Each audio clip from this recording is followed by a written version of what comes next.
Welcome to NGCon Online Academy. Having studied all the details about Bohr's atomic model and the work that was done on Bohr's atomic model, इस lecture में हम देखेंगे कि Bohr's atomic model क्यों fail हुआ and then हम X-rays को भी स्टडी करेंगे. So now, first of all, let us understand Heisenberg's uncertainty principle. तो हाइजेनबर्ग्स अनसर्टेनिटी प्रिंसिपल को समझने के लिए हम एक छोटी सी एग्जांपल लेते हैं. सपोज़ कि मेरे पास एक मूविंग कार है. अब अगर मैंने मूविंग कार के मोशन को डिस्क्राइब करना है, मोशन को डिस्क्राइब करने का मतलब है कि हमारे पास अगर मूविंग कार फ़िलहाल यहाँ पे है तो थोड़ी देर बाद ये हमें किस पॉइंट पे देखने को मिलेगी. तो इसके मोशन को डिस्क्राइब करने के लिए मुझे इसके बारे में दो चीज़ें ज़रूर बतानी हैं. जो दो चीज़ें मुझे इसके बारे में पता होनी चाहिए वो है इस कार की फ़िलहाल पोजीशन और दूसरा है कि ये कार किस मोमेंटम के साथ मूव कर रही है. तो जब मैं एक कार के बारे में इन दोनों चीज़ों को बता पाऊँगा तो तब ही मैं कार के मोशन को डिस्क्राइब कर सकता हूँ. नाउ अगर कार की पोजीशन को हम बताना चाहें तो चूँकि कार हमारे पास एक मैक्रोस्कोपिक यानी बड़ी बॉडी है तो इसकी पोजीशन इजीली डिटरमिन हो जाती है और हम इसके मास और वेलोसिटी से इसका मोमेंटम भी आसानी से मेजर कर सकते हैं. नाउ कमिंग टूवर्ड्स इलेक्ट्रॉन, अगर हमने इलेक्ट्रॉन के मोशन को डिस्क्राइब करना है तो इलेक्ट्रॉन की भी हमें पोजीशन और मोमेंटम दोनों को डिस्क्राइब करना पड़ेगा. लेकिन इलेक्ट्रॉन बड़ी बॉडी नहीं है, बहुत छोटी बॉडी है, तो इसकी पोजीशन और मोमेंटम को डिटरमिन करना इतना इजी नहीं है. तो आइए देखते हैं कि कैसे इलेक्ट्रॉन की पोजीशन और मोमेंटम को डिटरमिन किया जाता है. तो इलेक्ट्रॉन की पोजीशन डिटरमिन करने के लिए लेट मी सपोज़ कि एक इलेक्ट्रॉन है, ये सर्कुलर ऑर्बिट में स्पिन कर रहा है. अगर मैंने इसकी पोजीशन डिटरमिन करनी है तो मैं इसके ऊपर ऐसी रेडिएशन को थ्रो करूँगा कि जिसकी जो वेवलेंथ है वो इलेक्ट्रॉन के साइज़ के बराबर होगी.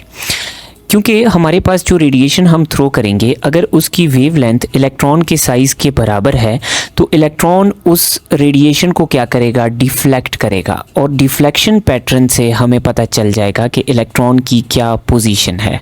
तो इलेक्ट्रॉन की पोजीशन को एग्जैक्टली मेजर करने के लिए हम ऐसी रेडिएशन देंगे जिसकी वेवलेंथ इलेक्ट्रॉन के साइज़ के करीब है.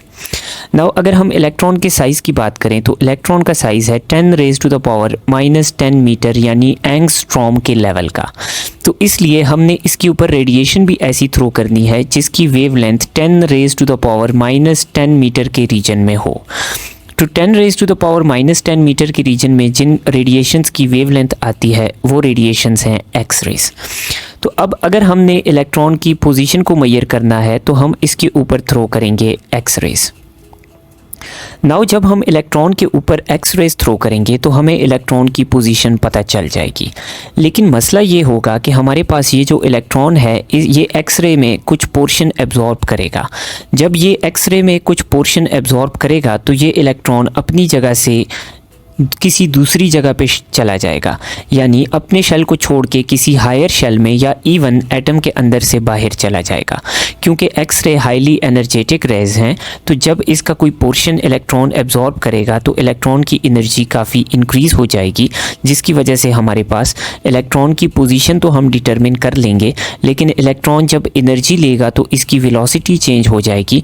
तो हम अब इसका मोमेंटम डिटरमिन नहीं कर सकते क्योंकि एक्स-रेज पोजीशन तो डिटरमिन करके दे देती हैं लेकिन एक्स-रेज की एब्जॉर्प्शन की वजह से इलेक्ट्रॉन का मोमेंटम चेंज हो जाता है. तो हम इलेक्ट्रॉन की पोजीशन अगर डिटरमिन करेंगे तो मोमेंटम को डिटरमिन नहीं कर सकते.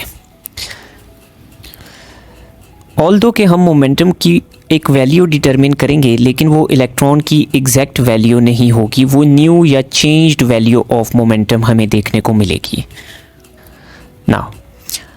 नाउ अब हम कोशिश करते हैं कि इलेक्ट्रॉन के मोमेंटम को डिटरमिन करें एक्यूरेटली. तो इलेक्ट्रॉन के मोमेंटम को डिटरमिन करने के लिए हम इसके ऊपर ऐसी रेडिएशन थ्रो करेंगे जिसकी एनर्जी इतनी ज़्यादा ना हो जो इलेक्ट्रॉन के मोमेंटम को इतना ज़्यादा चेंज ना करे. तो हम एक्स-रे से कम वेवलेंथ वाली रेडिएशन इलेक्ट्रॉन के ऊपर थ्रो करेंगे ताकि हमें मोमेंटम पता चले और इलेक्ट्रॉन के मोमेंटम में चेंज ना आए जिस तरह एक्स-रे से आ रहा था. तो अब हमें मोमेंटम की एक एक्यूरेट वैल्यू मिल जाएगी। लेकिन चूँकि इस रेडिएशन की वेवलेंथ जो है वो काफ़ी बड़ी है, इसकी एनर्जी कम है, तो वेवलेंथ इसकी काफ़ी बड़ी है। तो इस बड़ी वेवलेंथ की वजह से हमारे पास ये इलेक्ट्रॉन से प्रॉपरली डायफ्रैक्ट नहीं हो सकेगी। जब ये प्रॉपरली डायफ्रैक्ट नहीं हो सकेगी तो हमें इलेक्ट्रॉन की पोजीशन एक्यूरेटली नहीं मिल सकेगी। तो इलेक्ट्रॉन के अंदर ये इशू है कि जब हम इसकी पोजीशन को एक्यूरेटली डिटरमिन करते हैं तो मोमेंटम एक्यूरेटली डिटरमिन नहीं हो सकता, और जब हम मोमेंटम को एक्यूरेटली डिटरमिन करते हैं तो पोजीशन एक्यूरेटली डिटरमिन नहीं हो सकती। तो इस बात का हमारे पास एंड रिज़ल्ट ये बनता है कि इलेक्ट्रॉन के पोजीशन और मोमेंटम दोनों चीज़ों को हम साइमल्टेनियसली मेजर नहीं कर सकते। इसके अंदर कहीं ना कहीं अनसर्टेनिटी रहती है।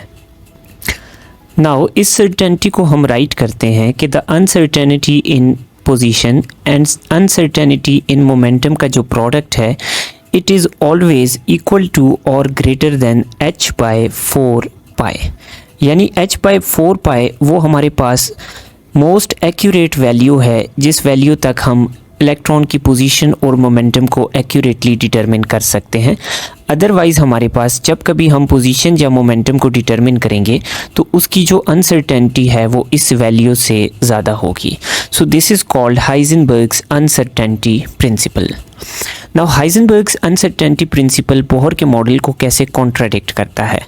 तो अगर हम बोहर के मॉडल को देखें तो बोहर का मॉडल कहता है कि इलेक्ट्रॉन हमारे पास न्यूक्लियस के इर्द गिर्द एक सर्कुलर ऑर्बिट में रोटेट करता है।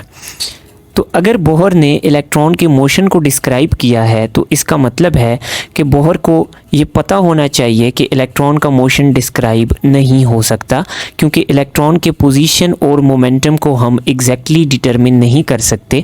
देयरफॉर हाइजेनबर्ग्स अनसर्टेनिटी प्रिंसिपल के रिज़ल्ट में हम इलेक्ट्रॉन के मोशन को एक्यूरेटली या एग्जैक्टली डिस्क्राइब नहीं कर सकते, जैसा कि बोहर ने डिस्क्राइब किया कि इलेक्ट्रॉन न्यूक्लियस के इर्द गिर्द सर्कुलर ऑर्बिट में रोटेट कर रहा है। तो दिस कॉन्सेप्ट इज़ रॉन्ग।